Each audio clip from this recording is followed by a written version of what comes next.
இப்போல்லாம் நெறைய house wife's YouTube channel வச்சிருக்காங்க. நெறைய சமூக கருத்துக்களும் ஷேர் பண்ணிட்டுருக்காங்க. இது ரொம்பவே நல்ல விஷயம் தான்.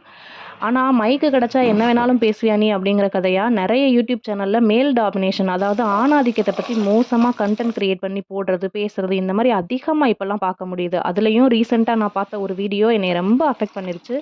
அது என்னன்னா, ஒரு வீடியோல ஹஸ்பண்ட் ஆஃபீஸ் போயிட்டு வராரு. வந்து ஒய்ஃப் கிட்ட ஏதோ டாமினேட் பண்ற மாரி பேசுறாரு. அதுக்கு ஒய்ஃப் சொல்றாங்க, "சும்மா ஆஃபீஸ்ல போய் பெஞ்ச் தேய்ச்சுட்டு வந்து, இங்க வந்து என்கிட்ட ஓவரா சத்தம் போடாதீங்க." அப்படிங்கிற மாரி சொல்றாங்க.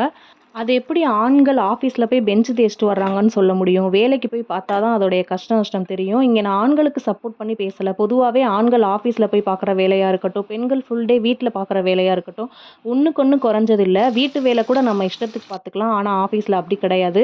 தயவு செஞ்சு ஆணா இருந்தாலும் சரி, பெண்ணா இருந்தாலும் சரி, ஒருத்தருக்கு ஒருத்தர் மத்தவங்க வேலைய டீக்ரேட் பண்ணி சோசியல் மீடியால பேசாதீங்க. இந்த வீடியோ பிடிச்சிருந்தா என்னுடைய சேனல சப்ஸ்கிரைப் பண்ணி சப்போர்ட் பண்ணுங்க. Thank you.